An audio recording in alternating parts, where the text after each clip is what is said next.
Welcome to this Sync Executive Insights. I am delighted to be joined today by Michael Hussey, the CIO for the state of Utah, to chat about the evolving relationship between the CIO and the Chief Information Security Officer. Michael is participating as a speaker on this subject at the upcoming Northwest IT and Security Leaders Forum, where he'll be joined by an audience of senior IT and security executives. The forum's taking place at the Hilton Union Square in San Francisco on October 6th to the 8th. Cool. Thank you very much for today. Thanks for having me, Jason. It's a pleasure to be with you today.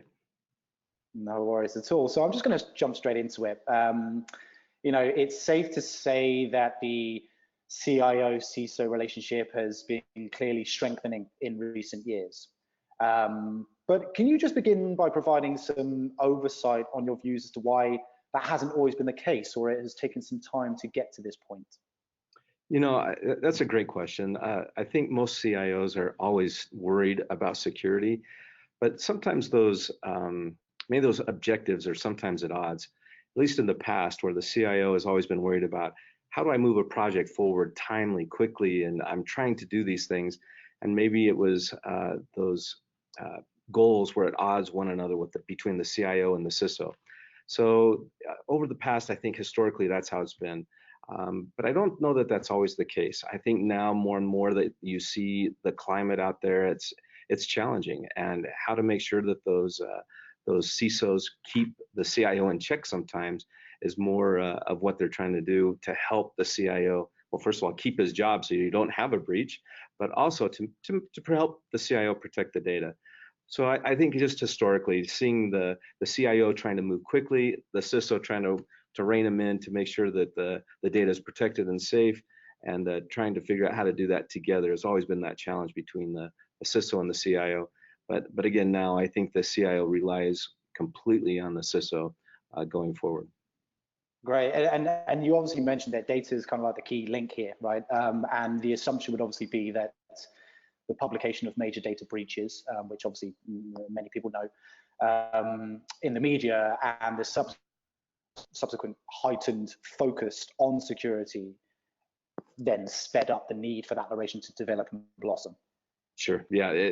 You're all the time. You're seeing these ransomware issues. We recently read, at least in the public space, some occurrences down in Florida, or some issues down in Texas right now that they're dealing with. There's a lot of things going on in that space, and I think every CIO is watching that, making sure, hey, did I close every door I should have and protect the data in an appropriate manner? So I think that's what has strengthened that relationship going forward with so much out there in the space, and also knowing the sensitive data that the state has around its citizens. I think it's paramount for the CIO and the CISO to have that strong relationship. Right, and so I suppose a key question here would be, how's the relationship with you and the CISO? Of course it's strong. There's a reason his office is right next door to mine. I mean, we are huddled all of the time, and it's a strong relationship. I feel like before we do anything, anytime we pivot on a technology, or we're looking at maybe making some changes with our infrastructure, he is core to all of those meetings. He's core, he and his team, and they are right in the trenches with us to make sure that we don't get out of line. Certainly we have a lot of regulatory entities that are looking at how we're doing things, and our CISO is helping us make sure that if we fall under an audit, that we've done things appropriately. So states are always dealing with these challenges, and want to make sure that that data is safe. And so again, his office is right next door. I just almost can use Morse code through the wall to get him in here, just if we need to. But it feels like we're together, joined at the hip quite a bit. Morse code will certainly be secure, right? So at least that's what I'm thinking. And so very positive, which is great to hear. I mean, was that always the case, or was there ever any tension in the early days? You know, that's a great question. I've been in this role for 3 years now, and I unfortunately I came into the role a couple of CIOs ago because of a data breach. That CISO, or the CIO resigned after that, and so it's I think from that point forward, yes, it's been quite strong. We're like I said before, we're joined at the hip. But I couldn't speak to before that, but it was a data breach that kind of opened the door for me to get into this position. So yes, it is so strong now. And what it was like before, I really don't know. Okay, no worries. And so, as I obviously mentioned, you're going to be in a panel on this topic at the Northwest IT and Security Leaders Forum in October time. So, could you just give us an idea of some points you plan to share, especially for those who might not necessarily have the luxury of a strong relationship with their CISO right now? Oh, sure. You know, and I kind of alluded to this earlier with just the landscape of things right now. I was talking to the legislature last week about how many blocks we have at our front door, and we checked the number as I prepared for that session with the legislature, and it was 1.2 billion attempts the day before. And so there is a reason that we have that strong relationship. There is a reason that we do all of these things we do. The threat landscape is always changing. There are new vectors coming inside the organization all of the time.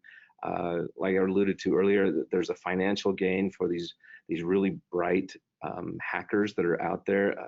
When you have 2 cities in Florida that have paid over $1 million in ransomware, there's some reasons that you want to make sure that you're doing things appropriately.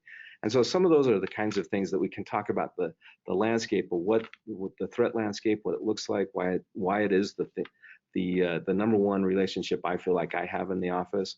Some of those are the kinds of things that I would be focused on in our sessions. Great. And I suppose, what do you ultimately want the attendees to be able to take away from this?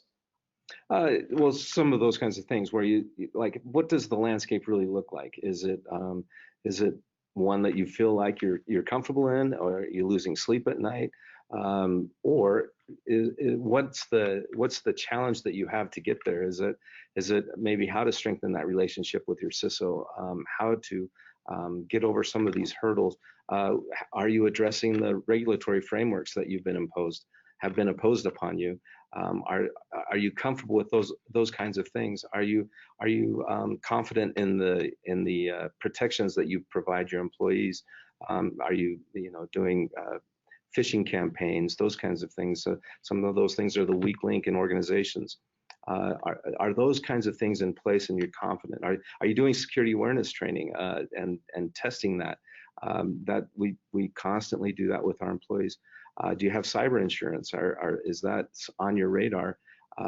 Lots of opportunities to talk about many things facing public organizations and private organizations out there on how to keep the protections in place. And also, I think that this is always a great place to network. My last Sync conference was a great place for me to network with others that they're dealing with similar challenges like I am. And it was really beneficial for me to kind of see how others are solving the same challenges that I see. Yeah, definitely. No, it should be a really, really great session and forum in itself. And you mentioned there, obviously, not the first time you've attended a Sync Pro.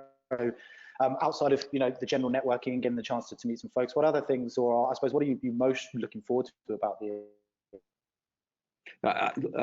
Again, I think it's probably learning from others. Many of those sessions that I attended last time, there were sessions that that I was dealing with that had many takeaways for me.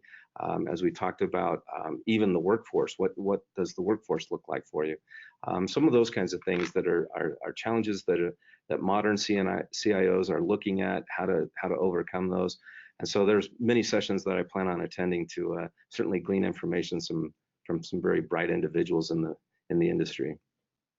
Brilliant, brilliant. Well, thank you, Michael. And as mentioned, Michael will be joining us, IT and security leaders from across the Northwest region, at the Northwest IT and Security Leaders Forum. The event takes place again in San Francisco on October the 6th to the 8th.